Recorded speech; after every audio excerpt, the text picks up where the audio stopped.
What's up, everyone? John Rettinger from Techno Buffalo here at the full review for you of the mid-2010 Apple TV, the first real update that we've ever seen to the Apple TV. Let's go ahead, jump in, and get started.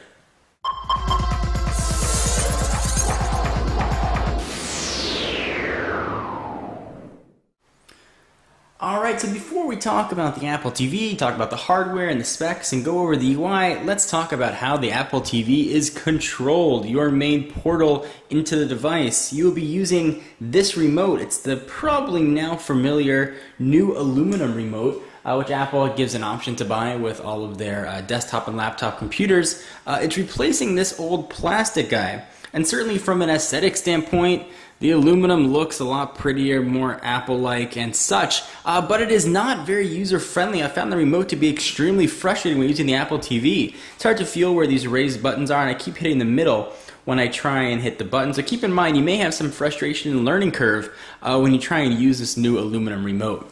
But enough about the remote. Let's go ahead and talk about the Apple TV itself. The UI is very familiar to what we saw on the last generation Apple TV, but it now comes at a much more affordable mainstream price of $99, which puts the Apple TV in more of an impulse buy category. It's something you gotta think about.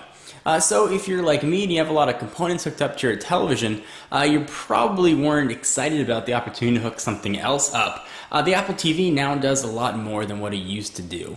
It's still thought of as, let's say, an iPod for your television, a way to get all of your content right onto your television. No longer do we have physical storage here. Everything on the Apple TV is streamed, so you have to have an internet connection. It does have an Ethernet port in the back, and of course, is 802.11n Wi-Fi built in.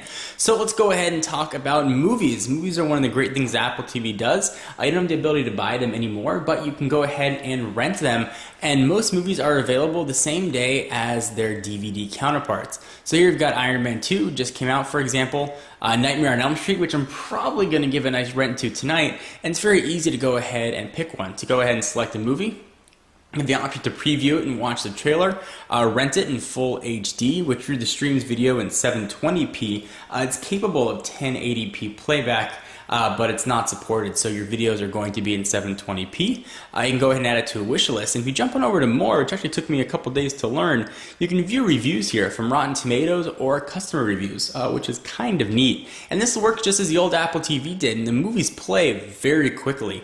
Depending on your internet connection, obviously, I've got a relatively fast internet connection. The HD movie is ready to be played within about a minute and a half of hitting the rent. Sometimes a little bit sooner depending on the movie, but certainly not bad, and it's ready to go, and there isn't any buffering time as the movie's playing. You can sort of start playing from there and not have to worry about stopping. This one did not get a high rating on Rotten Tomatoes. Look at that, 13% for Nightmare on Elm Street. And the same thing is true with TV shows. There aren't that many networks supported here. You can go ahead and view networks. It's mostly the Fox and ABC networks here. But there are a few shows, and again, everything here is just to be rented, and it's going to cost you about 99 cents. If we jump on back to movies for a moment, you can sort movies by top movies, genre, search, or even view some trailers for what's in theaters. Apple's real big into movie trailers. You've seen apple.com/trailers. They've got a ton of stuff over there, so it's kind of a nice way to keep up with what's in movies or what you're going to want to watch on your Apple TV whenever it comes out. So this is all pretty standard. We've seen on the old Apple TV. What's new? Let's go ahead and jump on over to internet. Well, radio is here, so you can now listen to your favorite adult contemporary music while you're doing whatever you're doing. And there's a decent amount of radio choices here. So the first one is, of course, adult contemporary. And you go ahead and play it, and it'll give you the album information, song information, and just start playing.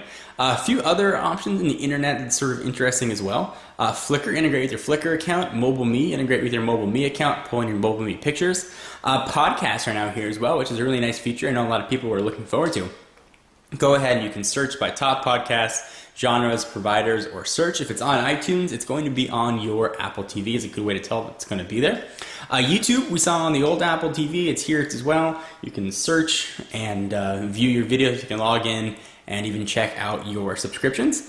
And most notably, the biggest addition now is Netflix. Netflix is here, and it looks very similar to what we've seen on really on any Netflix device, but now the UI looks integrated right into Apple TV. It looks very familiar. So you don't have sort of that red Netflix bar that you get when you're looking at the content on your PlayStation 3, 360, or Wii. It's just really nicely integrated. So you can go ahead and see suggestions for you. You can manage it. You can pick movies right from here.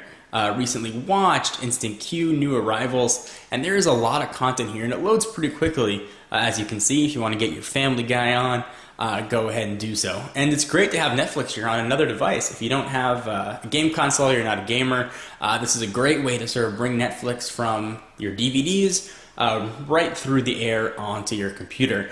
For me alone, having Netflix is one of the biggest reasons to get an Apple TV for $99. It's just another great way to view your content, especially if you're paying for it, if you're a Netflix user. So we'll go ahead and let this focus again. And we will jump back out of Netflix, and I'll show you what else is here.